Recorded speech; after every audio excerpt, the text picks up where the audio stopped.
And welcome to the No Certainly Required Podcast, the podcast where we talk about nothing. And now here's your do it post. And it's like if you're wondering what the change in my tone is, just because we were cracking up before the show. It's like, but here's your do it post, starting with Romina with the good hair, beaming in from the Star Trek Enterprise, and of course your Dark Lord of the Interwebs, the one and only Roberto Blake, coming in from his man cave here as the Dark Lord, sitting on his dark throne. Welcome to the No Certainly Required Podcast, filmed in front of a live YouTube audience. Please like, subscribe, review, do all of those things. We need them.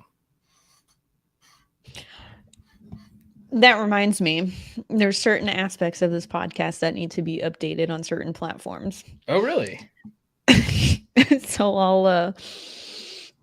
I'll make a note of that since our third wheel, like one Audrey, MIA Ember, like no, it's like Audrey's just like doing her hustle thing. Like Audrey is like hanging out with big YouTubers, doing her thing, crushing it, and everything. We're very happy for her, very proud of her. There's no shade, there's no tea. She'll come in when she can, as a guest, but like. We decided to just kind of like roll with this ourselves and just on with the show and everything like that. And it's good for us. We get to hang out. We get to talk our stuff. We get to, I think it's fine. I think it's good. This is fine. Everything's fine. Everything's fine. Hey, Will, welcome to the chat and all the other people who are in here and not typing anything. I wonder what this whole tech angle that we're doing, I wonder if we should literally just finally extend a formal invitation to the man about tech. The man about tech? You mean like a permanent invitation? Possibly.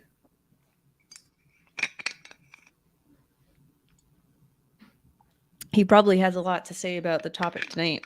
Oh, yeah.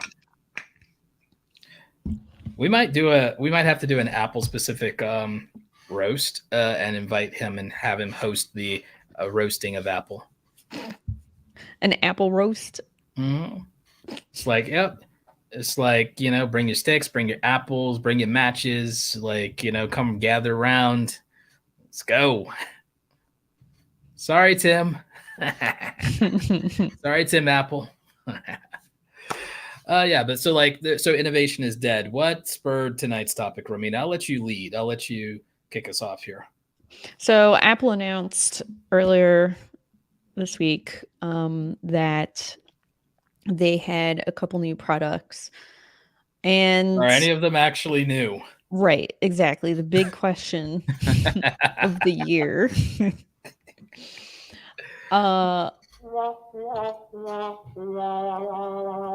So they announced new chips. They announced the M2 Max and the M2 Pro. And with that, they announced, I believe, two machines, the Mac Mini and a new series of MacBook Pros that both feature the new chips. Yep.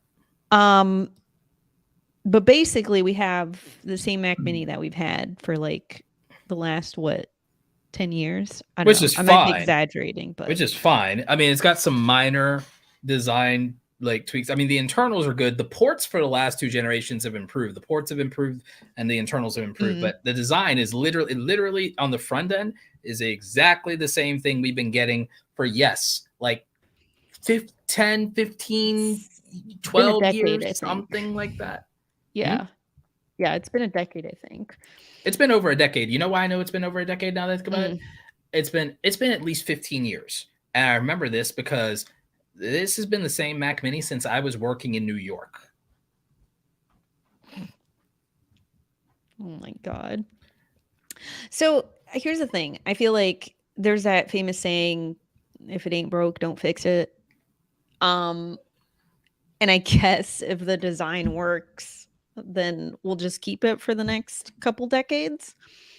But that kind of, especially, so my worry is that Apple being such a big company and basically dominating the industry outside of, another select 2 or 3 companies, right? Yes. I feel like they are very comfortable in keeping a design that works, which again, that's fine, right? If it works and whatever. Ain't broke, don't fix. But because the company is so large and there isn't really a lot of room for smaller companies to come in and kind of disrupt the industry, I feel like it is hard to innovate from starting from the bottom. Like if a new company comes in and they're small, or a small company comes in and they are trying to innovate, they might not get as much attention because of the fact that we already have these established companies that are just spitting out the same stuff that works. Yes. Right. And so I guess to me, it's not really so much like, oh, we need this, because I feel like, again, if it works, then I guess we just don't change anything. But it is always exciting to see new technologies and see what innovation there is in the space. And Or so in this my case, worry, sometimes what innovation there isn't.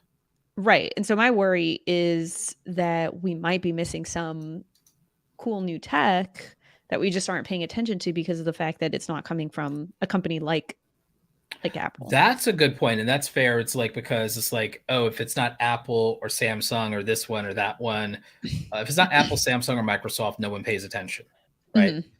In gaming, maybe you could argue for like Razer or something like that. There's a few companies in a few niche categories, and you're right. And now it's no longer about what the best tech is, because now everything is a game of brands and about what the brand says about you and about brand loyalty and status. And I think it's a status thing. I think it's a status thing, because if you're a gamer, there's status to having Razer everything. There's status to having Logitech everything. There's status, and they make good products, but there's status to having Elgato everything, right? It's this freaking status play. It's the same thing even with influencer brand deals. And it's like, oh, I was sponsored by this, I was sponsored by that, so I made it. It's all status.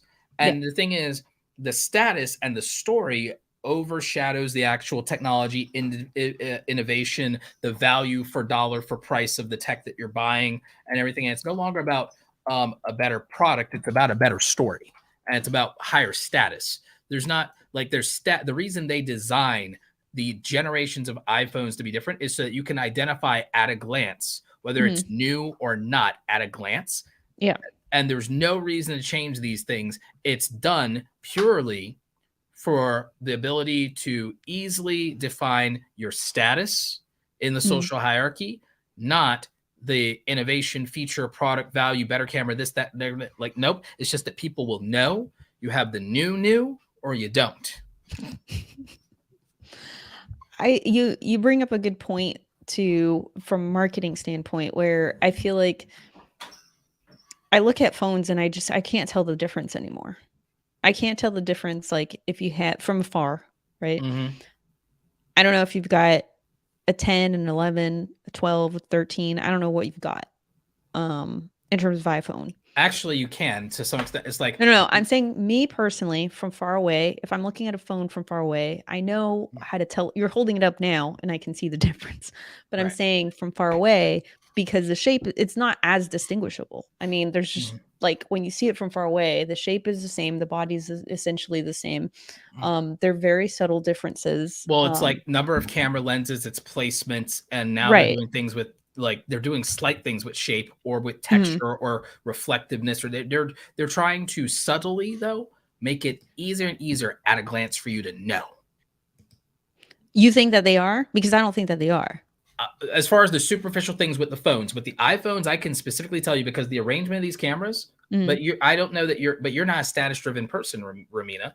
But the average consumer, because you're actually a real techie in many ways. You're not just a Trekkie, you're a techie. You're not just a Trekkie, you're a techie, which means you care about utility. You care about what the thing does. You care about what the thing does. You bought your upgrade for utility, not status. But the average person, the reason they upgrade their phone every 1 to 2 years has nothing to do with technology. And no, I get that. It's because they want it so that people can see. And those people can tell when the camera layout and the camera bump is different. And that's why Apple focuses on that.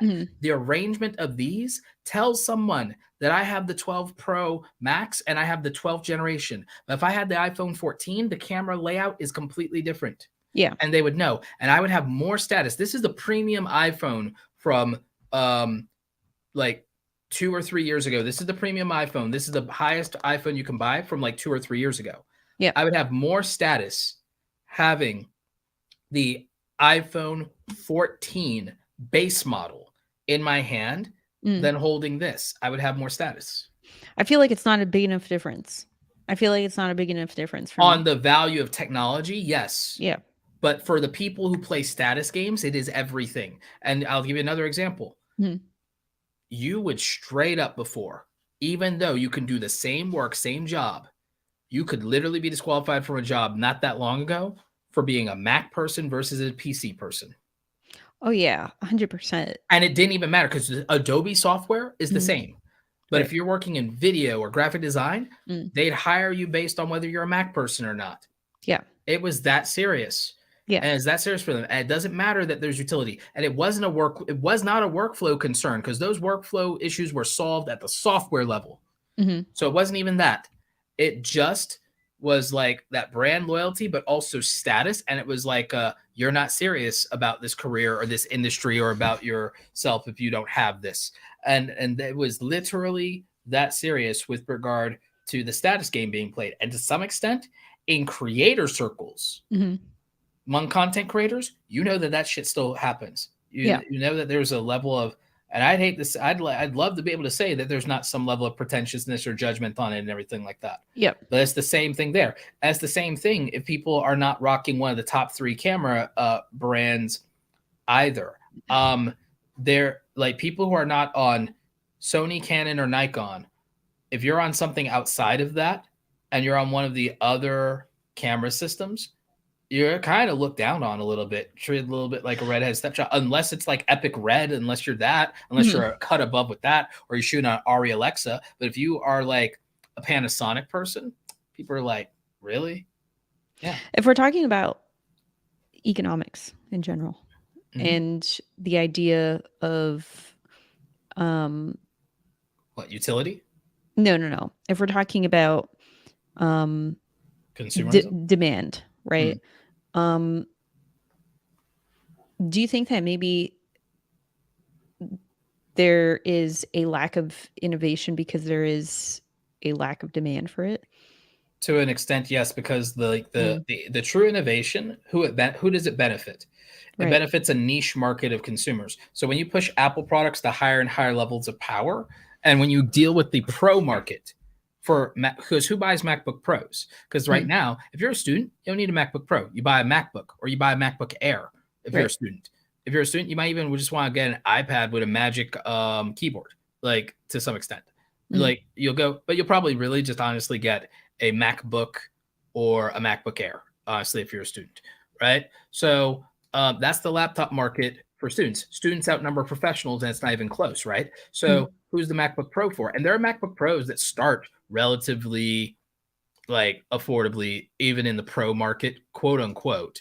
So like there's MacBook Pros, quote unquote, that start at $1,500. $1,500 for a professional laptop with half a terabyte is the M2 base model. By the way, 13-inch. It's small. What you're losing is ports. You can be a professional and not need ports these days because there's so many things that don't require ports. Everything is USB Type-C. You get hubs. So, okay, fair enough. Or even if you get a 14-inch, it's $2,000. That's a big investment, but that's not bad. And that's the base level 14-inch MacBook Pro. 16-inch, there's barely bags that fit the 16 inches anymore. So, like, maybe you don't go that route.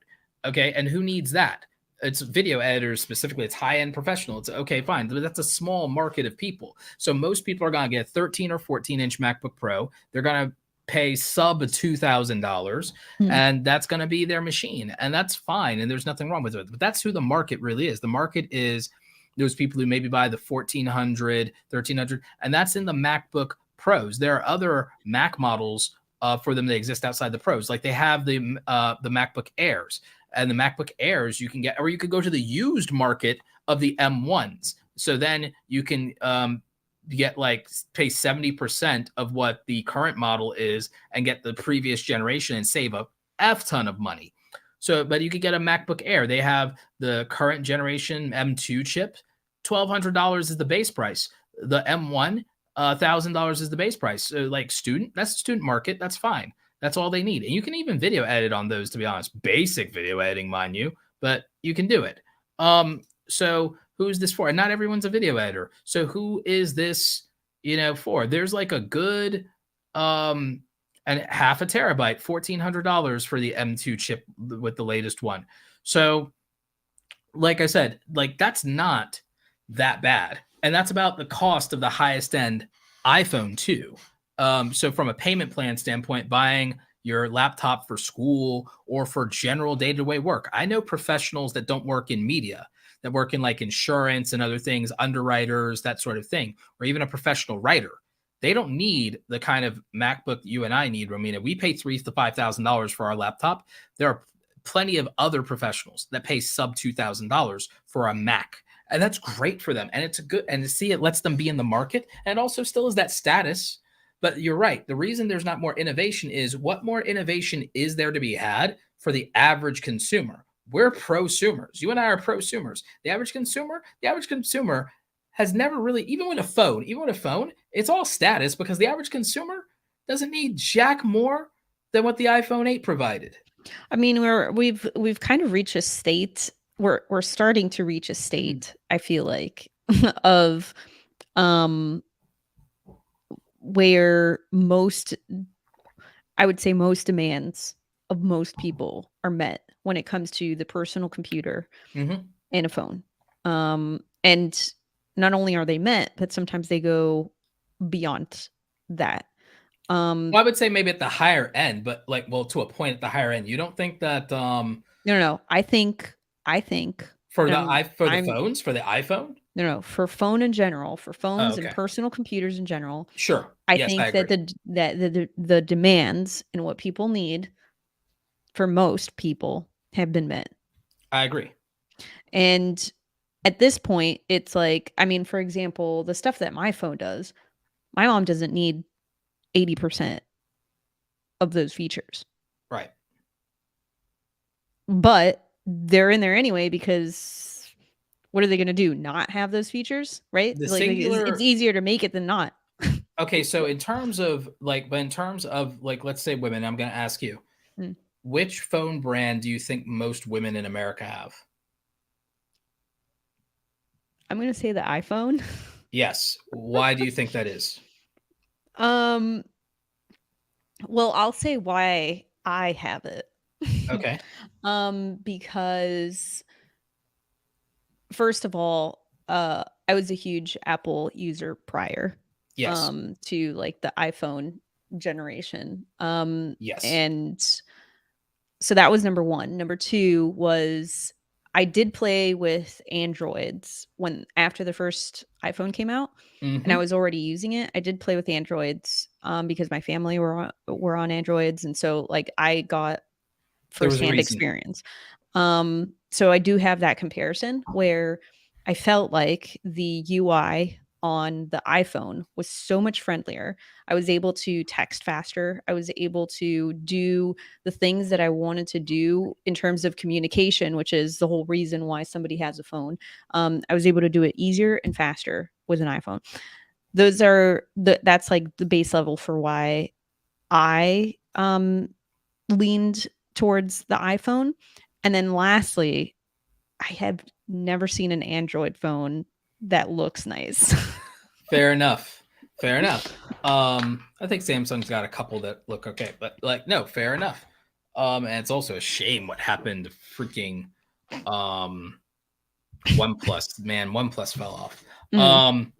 But yeah, no, I can understand that. I think there's a couple of reasons that a lot of female consumers outside of your use cases have the iPhone, even though all the women in my family in my immediate family have Samsung phones. The thing that I would say is that, and I wonder if you agree with me with this. Do you think that like the average, consumer, the average woman in America would be judged and looked down on by like her female peers and counterparts if she had a like ugly looking Android or a blocky looking Android, a Google phone? If she had a Google phone instead of the iPhone, don't you think like a woman get looked down on? Some, yeah. More often than not, especially like Yeah. school. Well, If you're school age, if you're in high school and or college, do you think that you get yes. dunked on? Okay, right. So I there is a silent code for women where we don't talk each other down. And but What was did you not watch Mean Girls? I Like did. what code? I did. But that's why it's a silent code, because nobody knows that it exists, because No, it's a nobody does silent it. code because it doesn't exist, because it's not real, because y'all don't do it, because it's like no. Look, Stop the cap. the true ones are not going to rug you because you've got Bruh. a blocky phone. But I definitely would, and I have in the past. See, the thing is that I say it's okay when I do it because I do it to people's faces. Bruh.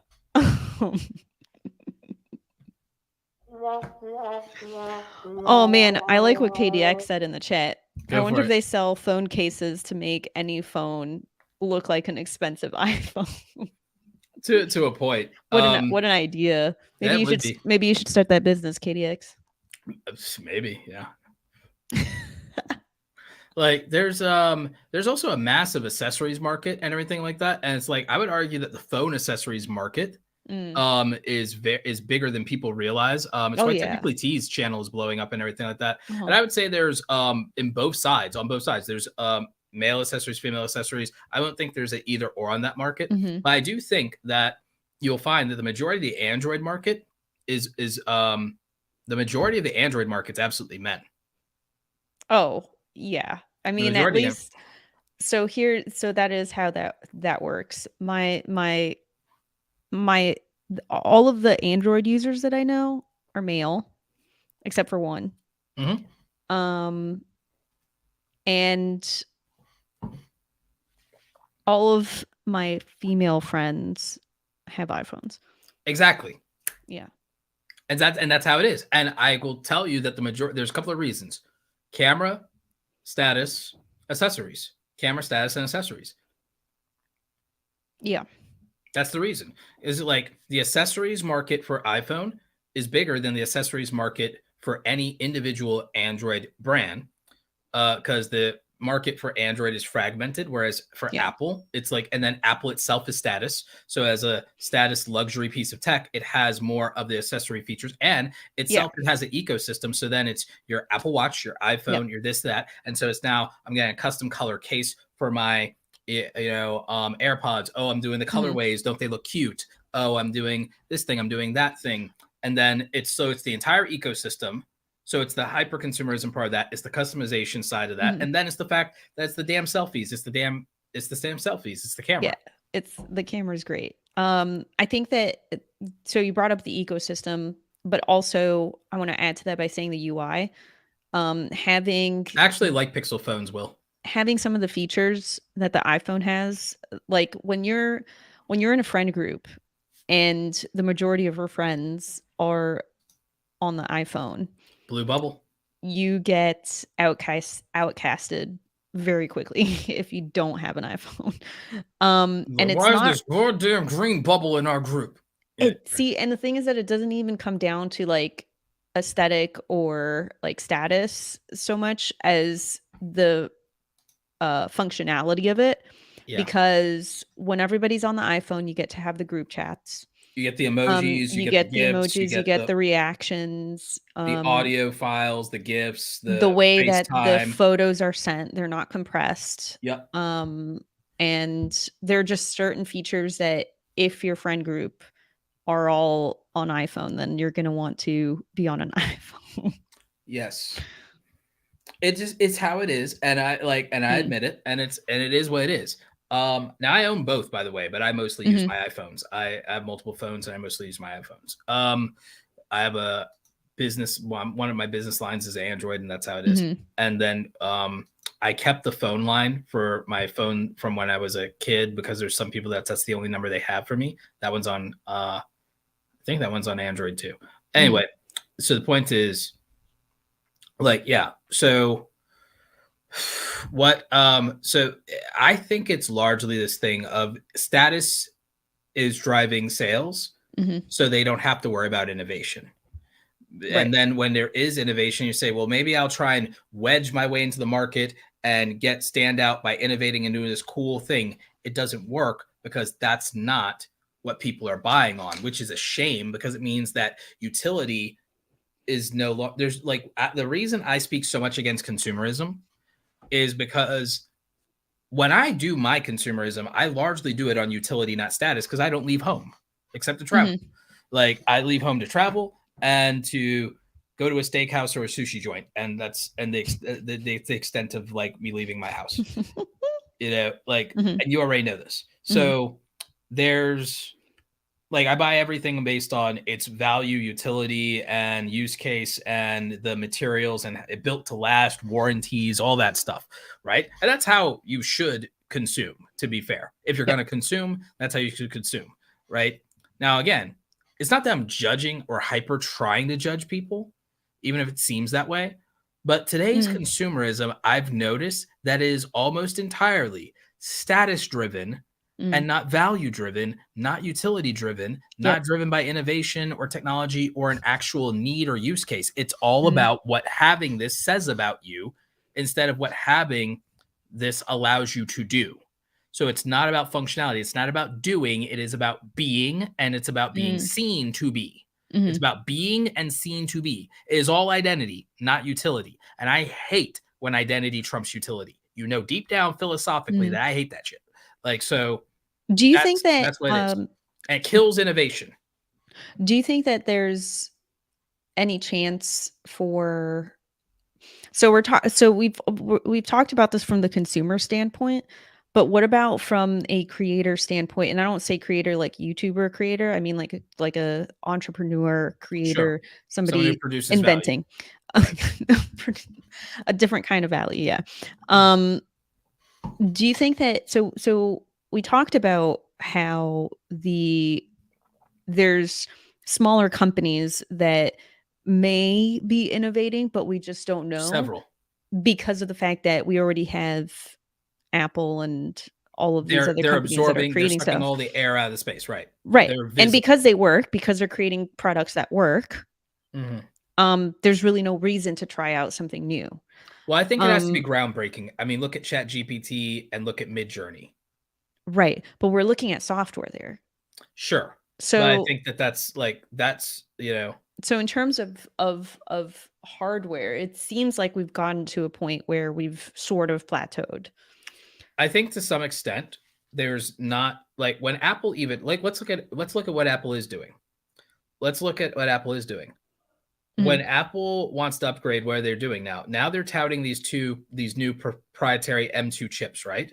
Mhm. That's the big because like when you saw the big Apple announcement, the only real thing that was touted was these new M2 chips, right? Mhm. You and I know the only value of M2 chips is speed. Yeah. It's speed and And load power. and Mhm. power. It's speed and power. All we can do is say, here, you can work longer, you can throw more at this stuff before it's even remotely slow. All we can offer you is horsepower, basically speed Mhm. and horsepower, just like a car. There's no more Yep. innovation really, aside from, okay, we made the smart car, you have the screen, you have the thing to back out, you got the safety features, made it safe. It's Mhm. like all a car can offer is safety features, gas mileage, and horsepower and durability. That's it. Yeah. Like that's all a car can do besides look nice or have a logo. That's all a car, right? Yeah. We've reached the peak, I think, for a lot of these devices. Mhm. I mean, what like at this point, like, all right, look at the highest end Sony cameras. Look at the Yep. FX3, look at the FX6, look at the A7 IV, look at the A7 R5. Mhm. What more can Sony give us at this point? They like what more? We got our flip out screen. We got our unlimited record times. We got our if you still use it, Mhm. we've got our EVF that's better than your eyeball at this point. Okay, you got your dual SD card slots. They even made a new proprietary faster Mhm. card for you. Now they have those at higher capacities. They definitely cost more money. Okay, they got the full frame battery in there. They even got that into some of their smaller unit cameras. They've done that. On the budget side, they gave you everything you need for being a YouTube vlogger, even including the lens, and they gave it to you cheap. They gave it to you $500. So even on the bargain bin side, they gave you 4K camera, flip out screen, blah, blah, blah, blah, blah, no record limit, blah, blah, blah. This, that, next, and the third. It's like on the higher end cameras, they even give you vents for the overheating if you want to shoot like a maniac. What more? Like, is there something they can add here? The only thing I can think of that they could put into like a $2,000 to $3,000 mirrorless DSLR style camera, the only thing they can do left, Romina, is build an electronic ND filter into it. Like, that's the only other thing. That's like the one thing, because that's I feel like at that point it's just like these tiny little features. There's nothing left. Literally, it's like listening to whatever a creator can imagine.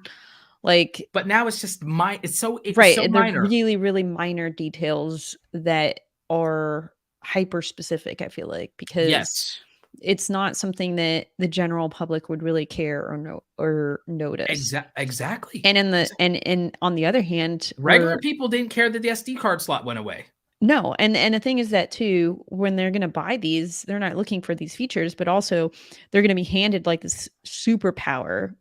And they're only going to use like 5% of it, if that. Exactly. Right. And the only thing to improve at this point is software, which is why everyone's going to AI, machine learning models, Adobe stuff.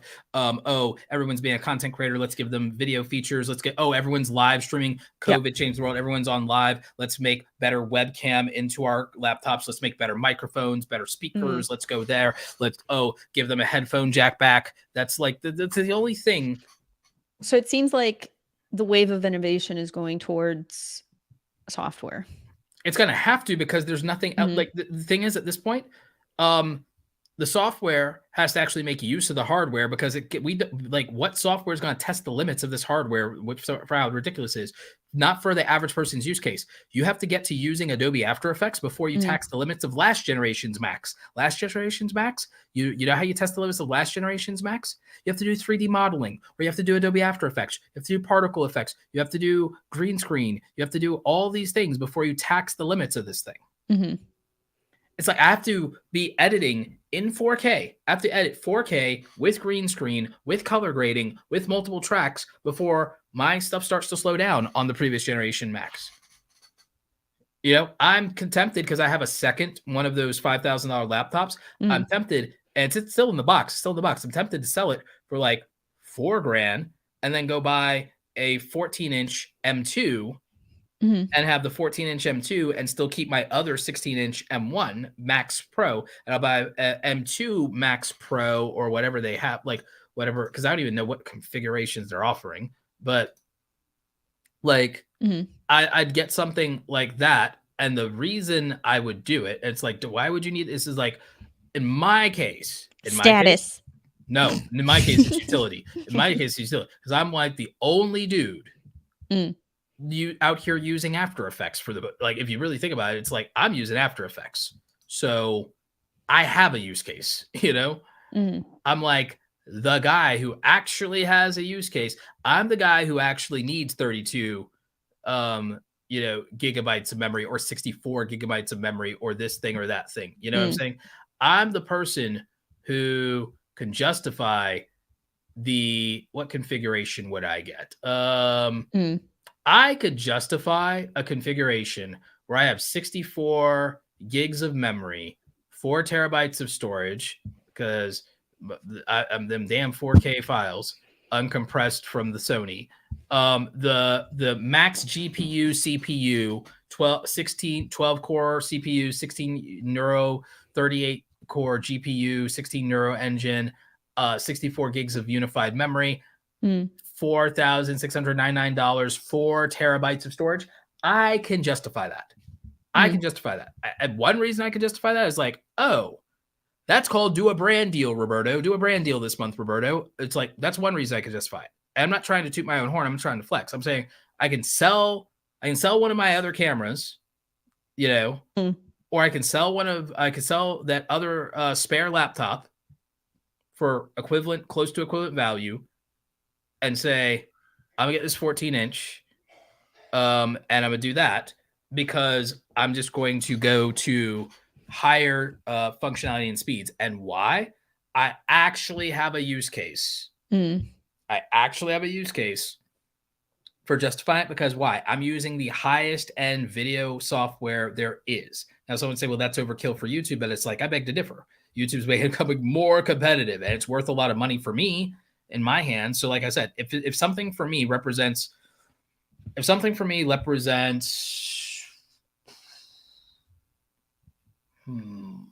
how would I phrase this? If something represents roughly 1.5 to 2% of my annual income, and it's going to help me be faster at what I do, it's a justified expense. If I'm going to make 100 videos, it's a justified expense, because then it's like, oh, okay, cool. That was like $50 a video investment on year one. That's fine. 100 videos year one. That's like, so you see what I'm saying? But I have a use case for that. If someone just wants, when I have to work on a computer, I want to work on a Mac, they're going to spend $1,000 and get a MacBook Air. And it makes total sense, because, by the way, for them, that MacBook Air also represents at $1,000 a much more significant amount of their annualized income, and so, but their mileage out of it, if they're going to use it every day, so be it. It's not a bad idea, because what is that? If you use the MacBook every day, you're a student, you work, you do whatever, you're spending like $3 a day, $5 a day to own that for the first year. It's the use you get out of it is worth more than $3 to $5 a day. But no one thinks about this in terms of how they buy. Because see, if you do that, it makes sense. When you go and buy a PS5, it doesn't make sense. Do you get what I mean? Yeah. Will Berry, for me, particle effects and renders are a weekly activity, not a daily activity.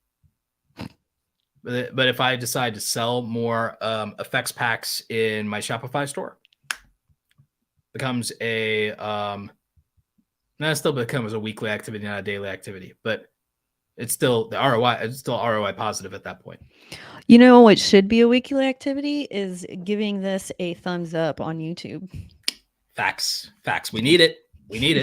But yeah, I mean, but you get what I'm saying? It's like, Romina, they can't, there's no, what direction are they going to innovate on? The only thing I can see them innovate on, if they want to give us anything new next year in a MacBook, besides design things like getting rid of the damn notch out of their design language, is if somehow they manage to like give us an extra port that is like, that doesn't make the thing bad in any way. It's like, oh, you gave us an extra port. Thank you. They increased the battery life even more somehow. It's like, okay, great. Thank you. I can just use this longer without charging. Great. Right. But I feel like these are just these. But incremental. It's incremental. Right. And these, to me, I wouldn't classify them as innovation. I would classify them as improvement. Yeah, that's what I'm getting at. They like, I don't think that there's any hardware innovation left to milk out of these things yet, until we're changing the use cases of how we live in the world, which means we have to move to things like AR and VR. And then there's hardware innovation, because now you have to facilitate new behavior. Hardware innovation means there has to be new analog behaviors and new peripherals and new mechanisms. And so I don't think we're quite there yet. And new use case. To your point, there's no demand for it. All the demand is going to be on the software side, which is why Apple has doubled down on software and services. SaaS makes more money anyway. SaaS makes more money, at least profit margin wise. Yeah. Net profit margin wise, SaaS makes more money. Plus, you can automate so much of it. So much. And the fact that you don't have like a manufacturer to be a blocker.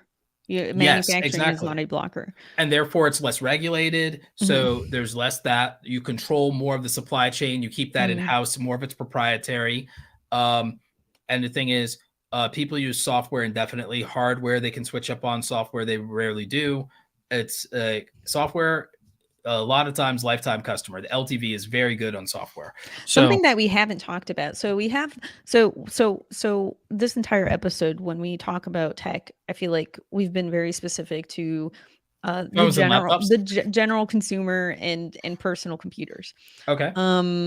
But I will say that we have seen some innovation in terms of space exploration. Oh yeah. In the last 5 years. Oh my, it's leaps and bounds. We haven't had this level of innovation over the last 5 years, is more than we've had over the last 50.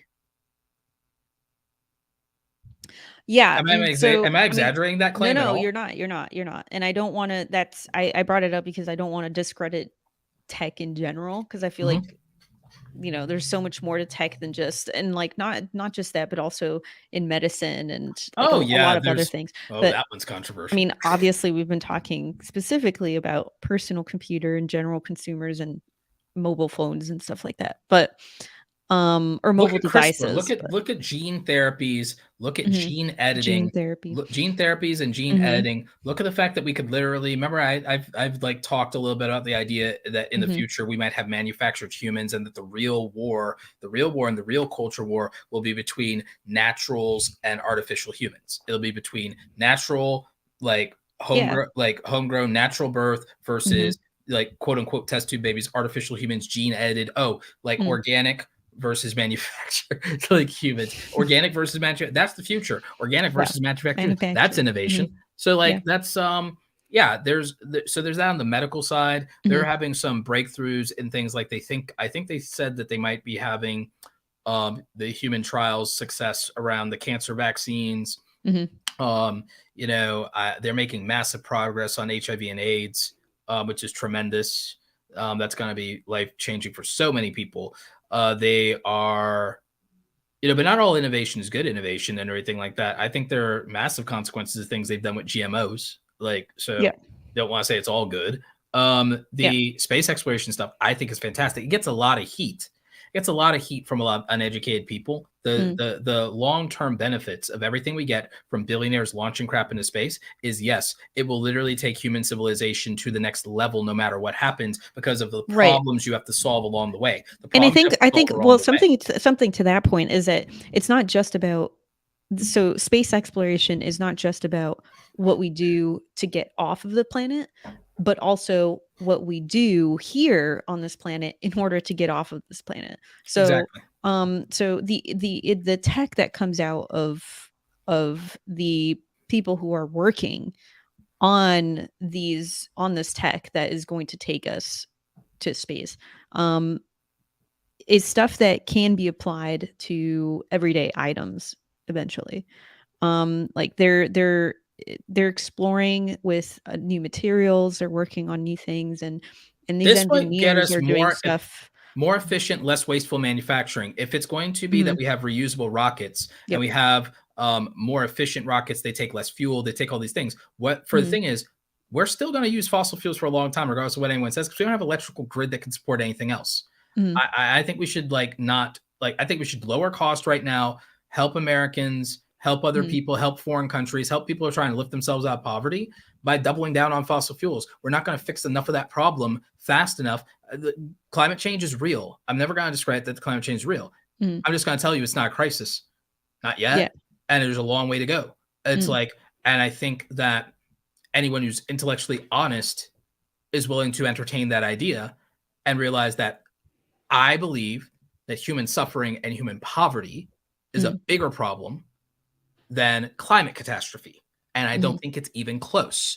I think the number of people that died of poverty, the number of people that get in deep poverty disproportionately is a larger number than people that are suffering due to the impacts of climate change, because you'd have to specifically identify that and exclude natural disasters that you cannot directly attribute to it, because there's incidental natural disasters that exist outside of that, and I think people conflate those numbers. I think that the technology that allows us to get into space allows us to build things that protect more people in whole and aggregate. We then get the technologies that let us do better shoring up for things like tsunamis, tidal waves, freak storms, better levees, all of these things with the results of everything that we're building and innovating there. I think that you could even get to a point to where we'll have the ability to make much more affordable, cost effective, low cost structures that could even help people now and make it more affordable for people who may not do conventional housing, may not even want to be able to have things that are much more fortified against the elements.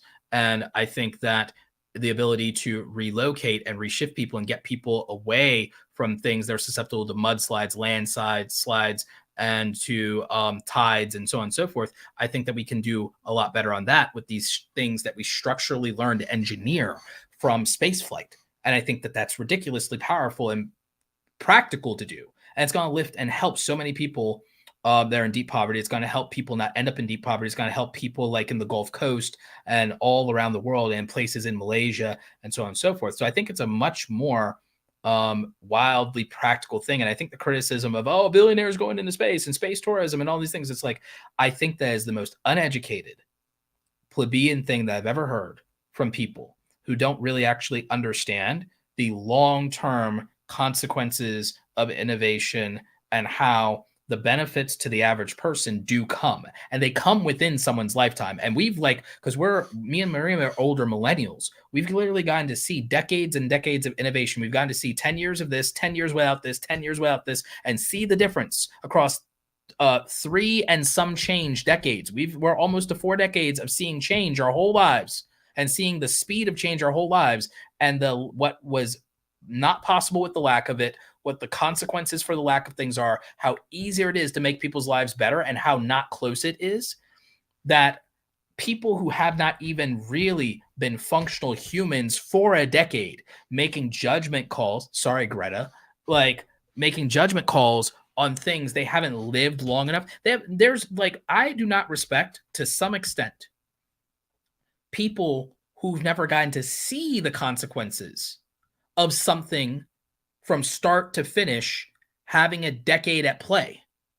And the thing is, most people today under 20 have not been cognitively aware, or even as young teenagers, and invested in it long enough to see something from its infancy of innovation to what it gets to be after 10 years, let alone 20, and appreciate it. They have no appreciation for consequences because they haven't lived with them long enough. That's the thing.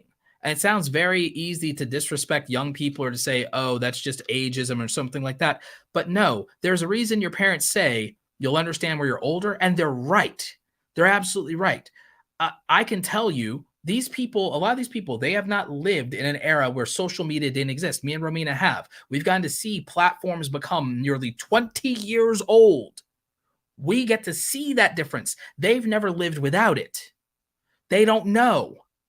And it's not their fault that they don't know, but there needs to be some humility and respect for the fact that they don't understand what living with consequences of decisions actually is. These kids have never lived in a pre-9/11 world, so they really don't understand the gravity of anything, as far as I'm concerned. And that's just real. That's just real, and that's just how it is you have to live long enough to gain appreciation and wisdom of seeing change over your lifetime and seeing the absence of that thing. But when something has been around forever, you will take change, and you will take innovation, you will take technology, and you will take all of these things for granted. You never known anything else. Yeah, I like the point that you just brought up, specifically the one about not having lived long enough to have much of an opinion, because you haven't really seen much of the change. It's one of those things where it does just take time to see the change, and I feel like we are headed in a much better direction in general. In terms of tech, but maybe I'm just an idealist and a futurist, and I just get excited. Well, we both do, but I want to ask you a realistic question. I know we don't like this word, the word privilege, but you've heard the phrase privilege is invisible to those who have it, right? Yeah. I think young people are absurdly privileged, and it's invisible to them because, again, when they look at everything they have, they've only known it to be this good, which means that all they are obsessed about is what they don't have, because they've never is how to make good better for them. For them specifically, but they don't understand everything it took to get here. They don't understand the struggle, because from the day they've been born, all these things have existed.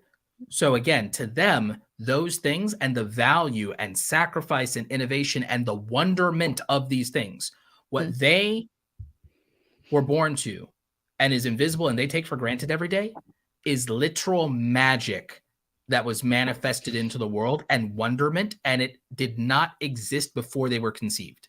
And they can't perceive the value of it because it's all they've ever known. Privilege is invisible to those who have it. They don't understand the privilege to have been born 20 years ago instead of 40 years ago or instead of 60 years ago. They don't understand that privilege is invisible to them. That is what real privilege is. They throw the word privilege around so much, and they are the embodiment of it. Right. Compared to every other human. Every other human. I think that if you can complain about privilege, then you have it. Probably. But yeah, it's invisible to people who have it because it's like for everything they complain about. Yeah. It did not exist before they were born.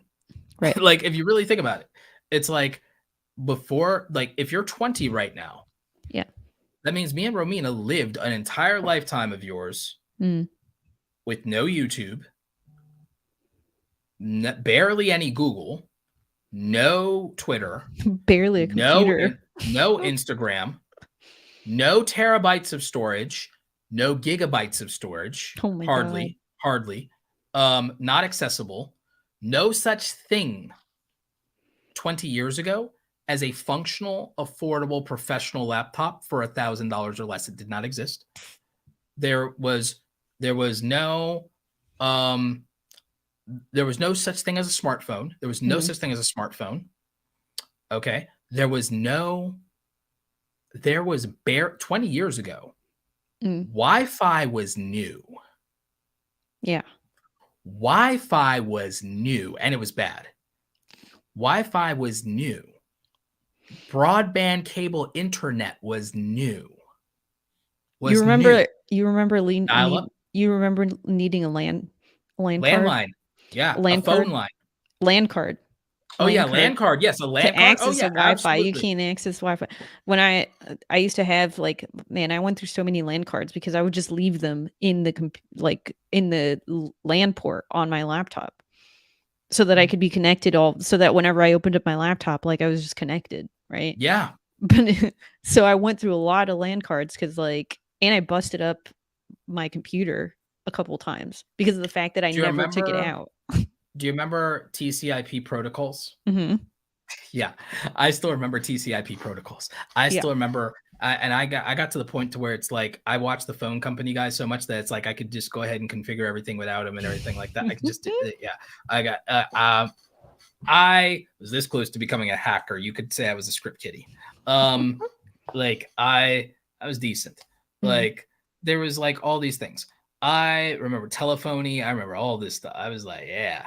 Bat files. Yeah. So there's wait, I want to read this one. An engineer in the chat said, I'm still amazed that I can watch two people from California live on my TV by just clicking a button. Exactly. In 2002, 20 years ago, I was mocked by my professors because I told them that within 10 to 15 years, there'd be no difference between a television screen and a computer screen. They told me I was full of shit.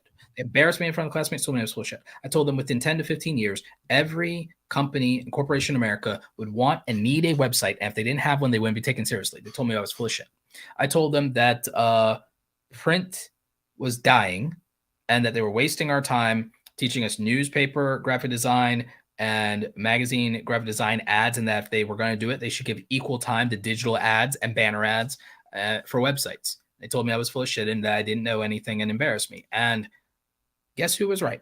There's no such thing as vlogging back then. So the only evidence is the classmates and family members who remember me crying, literally crying tears about it because my professors embarrassed me. And my asshole professors who are probably retired, they know who was right and they know what's up. And there's a reason I make more money than them now.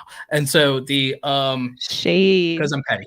So the point is, it's very hard for most people to conceive of what comes next. And I don't take that for granted. And I don't disrespect that people can't see the future.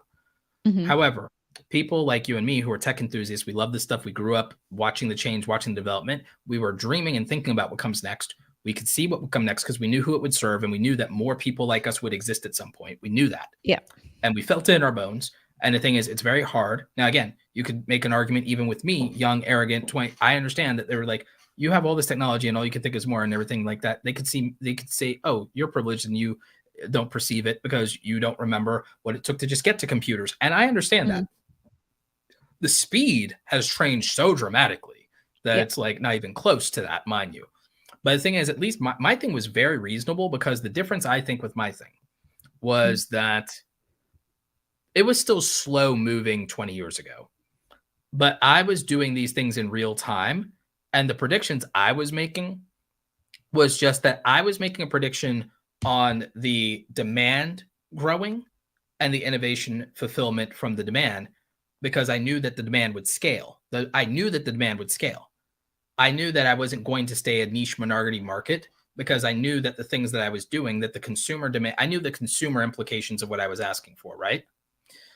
I think that with young people today, with the way they want the world to work and they want the world to serve them, has nothing to do with the true demand of the global marketplace at an everyday person level. I think that they keep wanting niche specific change to validate where they're at or what they feel.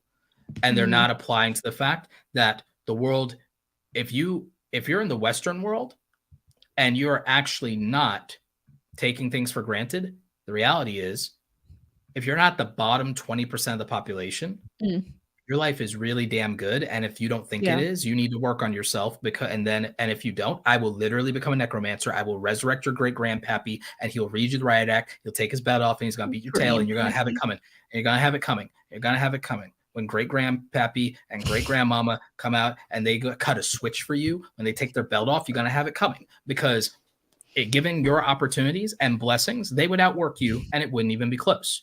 And they would have a better life than you today because of their principles, work ethic, and values. And because they would look at everything with wonderment that you take for granted. They would look at everything with wonderment for you. And the thing is, I don't even have to resurrect your ancestors for this. I just have to bring an immigrant from a third world country over and watch them outwork you, giving your same opportunities, giving your same access, privilege, and status. That'll happen. All I have to do is open the damn border and that happens. So that's the truth. As harsh as it is, as ugly as it sounds, as cold as it sounds, and it's a wake-up call. I say it with love because it's a wake-up call to understand now is the time, because the thing is, when things move any faster than they are now, you'll get left behind, and then it's really going to hurt. It's really going to hurt. That's why I'm critical of people who are trying to hold out against AI or like, I'm fine with criticism. I'm fine with a discussion about it. But if you ain't just saying, I need to figure out where I fit in here, it's a problem, because you're going to get left behind, just like everyone who didn't embrace social media, everyone who didn't embrace the idea of e-commerce, everyone who didn't embrace digital cameras, pioneered the space. We were talking earlier about pioneers. Kodak pioneered its space. What happened to them? Embarrassing. Got left behind. Oh, you started this thing with film and camera and nobody talks about you anymore. You left behind. Okay. Canon and Nikon didn't want to go to mirrorless and thought it was a joke, because again, they were listening to the niche market of their old OG photographers that spent the most money with them and not looking at the broader consumer applications. Sony said, we got to go and get this market you want to leave behind. You don't want to innovate. All right. Now everyone has to chase Sony. Market leader, underdog, market leader. And it didn't take that damn long. It took them 6 years. That's ridiculous. It's an embarrassment. That's a joke that you just get ate up like that because of getting comfortable or listening to the niche minority market instead of really looking at the broader implications of expanding the category right, and onboarding the user base. And the thing is, that's where everyone is wrong. See, everyone's wrong about a lot of things because they either look at their own use case, their own identity, the bubble that they live in, and they don't think in broader terms, and they don't think in broader applications. I understand that when you're struggling or you think you're struggling, that the imagination to do that and the empathy to do that is really hard. And people think they're being empathetic with a lot of young people think they're being empathetic with these things that they're advocating for. They're not even original ideas. They haven't put the critical thought into how the world actually works. They've done no exploration. They've not talked to anyone who thinks differently than them, except to win an argument.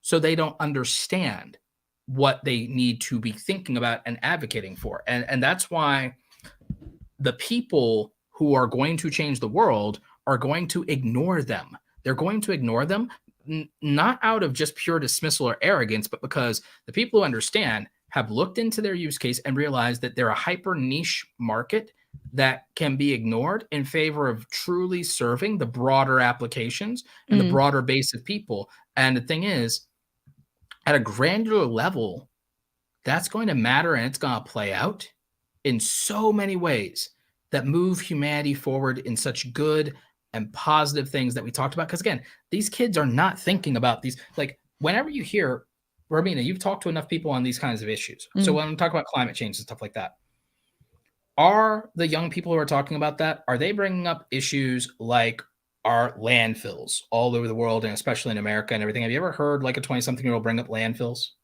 No. They're always talking carbon emissions. Yeah. They're never bringing up. They're always talking carbon emissions and energy consumption. They're never bringing up landfills. Are they ever bringing up our power grid? No. They are never bringing up the power grid. Okay, great. Are they ever bringing up water treatment and waste and sewage? Not really. No. These are infrastructural things that affect literally everyday people all over the world all the time. Are they ever talking about, when they talk about global implications, are they ever really talking about impoverished people who live on coastal climates and about rising water levels or anything? Like, are they really talking about that? Yeah. No. And the thing is, those are systems problems and those are engineering problems. So why is it that and these kids, what is their background usually when the kids that talk about this and everything like that, are they people who are computer scientists? Not usually. No. Are they engineering students? Not really. Technologist? No. They're liberal arts majors. Yeah. They're people who pontificate and idealize and romanticize things and do it usually while going into massive amounts of debt that they cry for other people to pay for. I usually see it from writers. Practical things, right?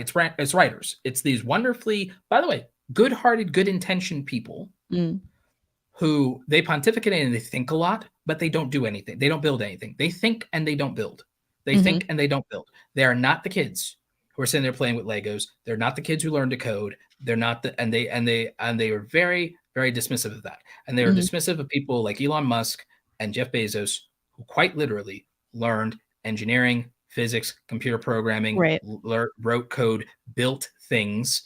And they claim that these guys were all silver spoons. And the thing is, their parents had money. But again, a lot of these people, they're talking to their ass because it's like they don't understand that, one, people typically who have parents who are born outside of America. Jeff Bezos was raised by an immigrant stepfather and a single mother. His mother didn't come from money. His mother was poor. She married rich, but that man was self-made rich because he came over from Cuba. So again, Jeff Bezos actually didn't come from privilege if you really analyze what privilege is. Because his Cuban stepfather didn't have privilege. His unwed teenage single mother didn't have privilege. So just because he didn't grow up poor doesn't mean he grew up privileged. Because those two people, it's not like they spoiled him. He just never had to starve. There's a difference. That's why he worked at McDonald's as a kid.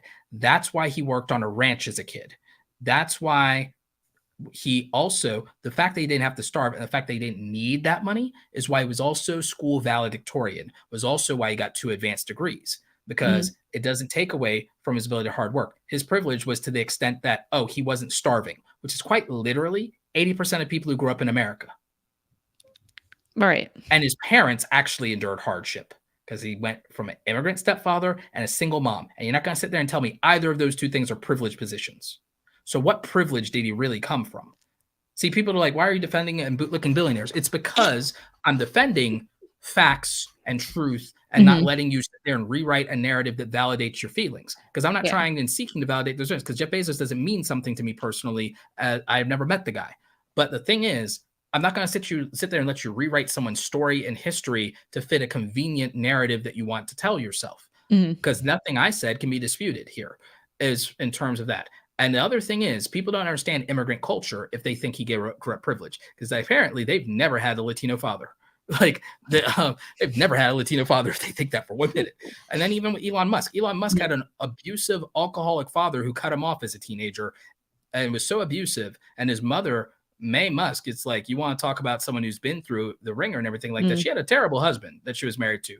Like the money doesn't make up the difference. It's like, what if you think Elon was privileged just because he grew up around money? It's like, you don't understand the implications of growing up in an abusive household. If you think that his father was a deplorable man, and he left as a teenager and went to a foreign country. Yeah. If you think that privilege is growing up in an abusive household and then moving like an entire ocean away from everyone you know and love to start over at 17 years old, even if you have a few $1,000s in your pocket, that's not called privilege.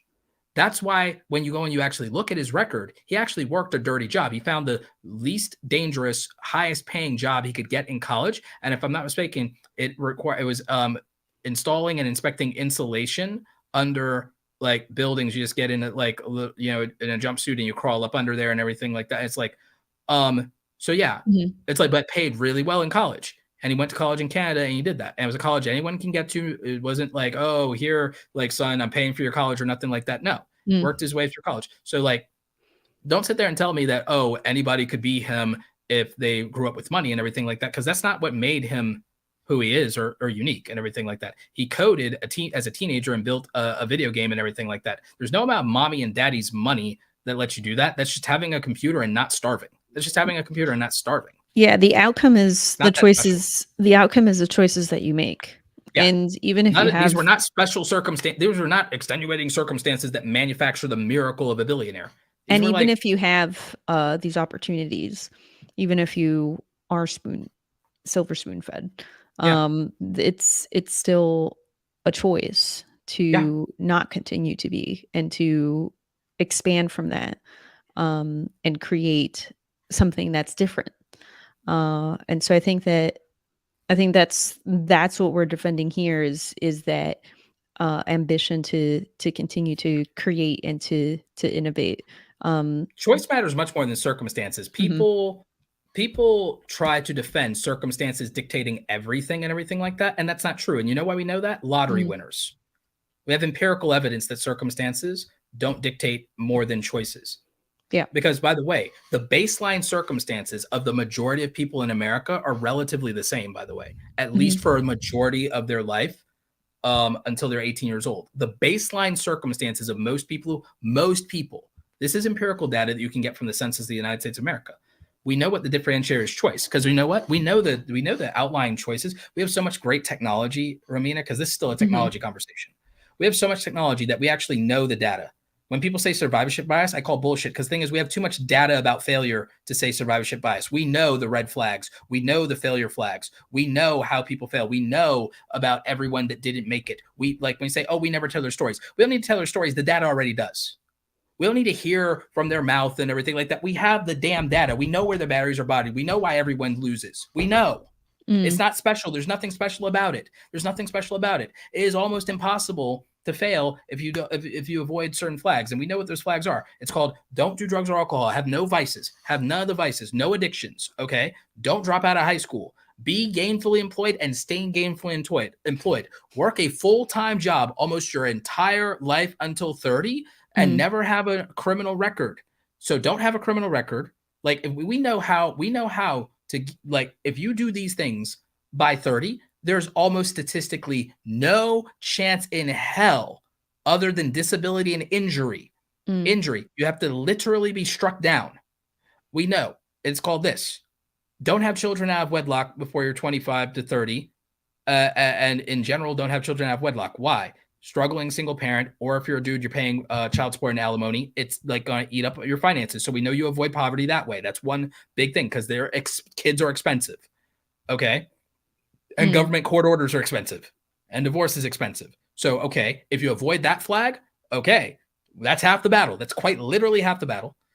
Don't have a criminal record. Why? Because it denies you opportunities to be more educated. It denies you opportunities in the job market, and it makes life extra hard. And you have a lot of trauma and so forth. So it's like wildly unproductive. Stay out of drugs, alcohol, and addiction, because it's also wildly unproductive, damages you, and limits your abilities, your opportunities, and your credibility. So we already know that. Don't drop out of high school. So we already know that. Okay, great. You're off to a fantastic start. Get employed and stay gainfully employed. And that means full-time job, even if it's not a career or a trade, as long as possible. And if you even just do that much all the way through 30, no kids out of wedlock, no divorce, none of that nonsense. Like, okay, so that's not eating up resources. You work a full-time job and you stay working that full-time job. You didn't drop out of high school, so you didn't limit your earning potential and opportunities there. You didn't limit your ability to stay gainfully employed by having a criminal record. You don't have any addictions, drugs, and alcohol and everything like that. If you literally just do those basic things, even if you don't go to college, if you just do those basic things and you just operate and stay in your lane in monk mode as like a single person for a good number of years, from like 18 to 25, 18 to 30, 25 to 30, you are not going to be poor. Now, if we go and roll back a few other things, you have to not get kicked out of your house and end up homeless if you're like a minor. You have to not end up homeless. You have to be able to stay at home, not sleep on the street, not have trauma, and be able to graduate from school because you're able to stay in school and not screw up. So that means you got to make decisions that mean even if it sucks, you just got to comply with your parents until you can stand on your own 2 feet, which means that if it sucks, you have to just maybe not have extracurriculars or not hang out with friends or whatever, and do pour every ounce of yourself into getting a scholarship to get out of a bad house. And then if you do that, okay, you're out of that bad house. And then to stay on your own, you got to do well in college and school, which means don't drink, don't go to frat parties, don't do any of that nonsense. Don't put yourself in a position to have trauma, disqualify your opportunities, or leave school. It's like we have the empirical data that tells you here is how to play the video game called life at these levels in your life. And you know this is your margin of safety. We're not saying that it's going to make you a millionaire or billionaire. It's like, but here's the thing. We know you're not going to be poor. We know exactly how not to be poor in this country. The extenuating circumstances is if you're not born physically able, which is less than 80% of the people, like it's less than 90% of the people in terms of born with a disability and not physically or mentally able. So, right, 90% of the population, that's not the case. So if you're an extreme outlier, this is not meant, we're not talking to you. And no one has to qualify the statement every time for you, because again, it is the far minority in the data set. It's the far minority in the data set. We're speaking in rules, not exceptions. So it's that part. Okay. If you were born in extreme poverty, if you can still at least maintain the baseline of these things, go to school, not get into drugs, not get into jail, despite what's going on in the community, in the neighborhood, avoid as much trauma to the best of your ability and protect yourself. Okay. By 30, even if you were born poor, you won't stay that way. You won't be at the poverty line as a single individual in America. You'll be doing all right for yourself. You know, it won't be perfect, but you won't be struggling. You won't be poor. And you won't be in deep poverty even if you were born in deep poverty. And why do we know that? We know that because of immigrants who come to America. We know that because of people who work their way out of poverty. We have the data. We have people who don't even speak English. You have the privilege over them, and they do this thing, and they move up, and it's the data. And they're not all exceptions. They're not all immigrant geniuses. It's just literally following a standard set of proven success and social norms and not thinking you're special and not thinking that you're the exception who can break the rules. And something else that you forgot is don't buy the latest iPhone for a status symbol. Well, that's another thing. Consumerism, avoid debt, avoid spending on crap you don't need, embrace frugality. Yeah, that works. That's very good because then you can prioritize. It's like, look, a lot of people that you like, for all the data and all the things around, all these people live in paycheck to paycheck, and I know people live in paycheck to paycheck. I'm not hating on them and everything like that. But if I literally went through the house of a lot of my homies and I rounded up all of their PS5, like I know people who are broken living paycheck to paycheck. They have a newer iPhone than me. They have the PS5. They have they have Xbox. They have it, and they have like a stack of like 30, 40 video games. If I sell all of their video games, all of their non-essential electronics that aren't a career thing or a laptop or something like that and everything like that, I come up with $5,000 to $8,000. If I sell a lot of their like little trinkets and status symbols and stuff like that, things they don't need, downgrade them, the basic stuff and everything like that, non-essentials, not saying they have no outlet or nothing, but if I get them down to the minimum of essentials and everything like that, boom, I've got like $10,000, $12,000. They have some options. They can literally be a homeowner. They can get out of not student loan debt, but they can clear all their credit card debt if they have and everything like that. They could make some massive improvements in lifestyle. They could be a homeowner, or if they said, "Oh, I'm struggling and everything," oh, here is literally 3 to 6 months of living expenses if we get rid of stuff that you don't actually need to survive and that are not like functional utility things and stuff like that. Oh, it's like all of a sudden, because literally, if someone has like an Xbox or stuff, that's $500. $500 for a lot of people, that's 1/2 of their rent on a non-essential. If you round up all the video games and everything like that, oh, it's literally a month of living. And it's here's this thing that's also distracting them from a potential side hustle that could make them money to live. Oh, it's like, oh, here's these things. It's a literal month of your thing. If you see some people's like shoe closet, it's like, why do you have all these Jordans? You work a regular 9-to-5 job. Why do you have all these Jordans and everything like that? Here's the thing. Okay, I'm going to let you keep an $80 pair of regular day-to-day white sneakers. I'm going to let you keep a pair of Timberland boots. I'm going to let you keep your church shoes. And we sell all of your sneakers. And we sell all of your Jordans. We sell all of your Jordans. Oh, all of a sudden, we have an emergency fund. We sold all of your Jordans. Now we have a $2,000 emergency fund. We sold all of your Jordans, and we have a $2,000 emergency fund. And I wish I was exaggerating, Romina, because like we all know dudes. We all know dudes who You're not wrong. We all know dudes who have like 6 pair of $300 Jordans. That's $1,800. $1,800 is rent. $1,800 is rent and utilities. $1,800 is like a month of people's living expenses. I mean, y'all don't need 6 pairs of the same shoes or different shoes, man. Like, or different, like no, it's like you're a guy. Have a white pair of sneakers, have a pair of Timberland boots, and have your dress shoes. Call it a day. While you're broke. When you're not broke, do more. And don't forget the sandals. All right, you can go out and it's like you can. You know what? If it's like if you don't do DoorDash this week, if you don't eat any DoorDash this week, you can get a pair of Crocs. Yo, I didn't say nothing about Crocs, man. I said Crocs. Sandals. Sandals are different, man. I'm talking about get Walmart sandals. To the beach. Walmart Walmart I know. Sandals. I'm just saying because you listed three different types of shoes. Dollar Tree. Listed 3 different types of shoes, and I just want to throw in there. Okay. If y'all want to get sandals, you can get sandals too, depending on where you live. You know, Dollar Tree. Your lifestyle. The Dollar Tree. Dollar Tree. Right. So Roberto, I think you've given such valuable advice, but I think we should wrap this up. Wrap it up. Let's wrap it up. You got last words, 30 seconds. Tech is amazing. Innovation is stifled by status. Yeah. And status is why people are broke, because they could focus on utility instead. And if people did focus on utility would sell more. But they don't. They won't. But if you're listening to this or watching this, please do. You can literally better your life if you focus on utility instead of status. Nice. And I would just say, personally, I don't think innovation is totally dead. I think we're kind of just in a plateau in certain areas, but we're definitely seeing some cool stuff coming out in some other areas. And that's something worth living for. Yep, absolutely. All right. So on that note, thank you for listening to the No Summary Required podcast where we talk about nothing. Tune in next time where we'll have another exciting topic in the world of tech and its lack of innovation. This has been your duo of hosts signing off. We'll catch you next time. Nah.